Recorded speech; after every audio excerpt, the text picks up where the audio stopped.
नाजरीन को यहाँ अपडेट करते चलें कि इमरान खान की जमानत से मुतालिक अदालती फैसलों के बाद हुकूमत का रद्द अमल सामने आ गया है। वफाकी वजीर दाखिला राना सनाउल्लाह ने कहा है कि अगर जवाज हुआ तो इमरान खान को जरूर गिरफ्तार करेंगे। उन्होंने कहा कि एमरजेंसी के निफाज का इस वक्त तक कोई फैसला नहीं किया गया। इंटरनेट सर्विस 2-3 रोज जहन में रखकर बंद की थी। पूरी तैयारी थी कि 2-3 रोज में हालात संभाल लेंगे। सुप्रीम कोर्ट रिलीफ ना देती तो आज नई सूरत हाल पैदा ना होती।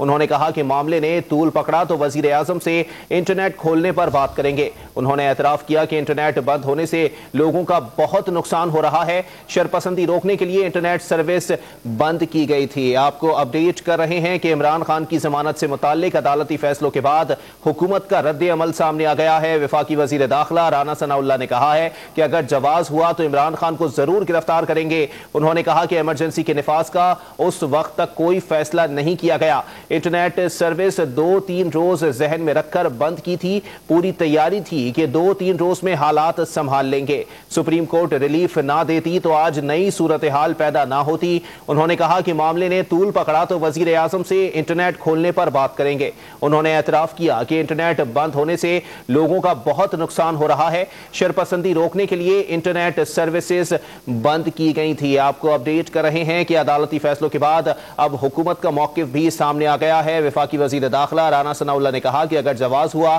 तो इमरान खान को फिर गिरफ्तार करेंगे। इंटरनेट सर्विस 2-3 रोज जहन में रखने के बाद बंद की गई थी।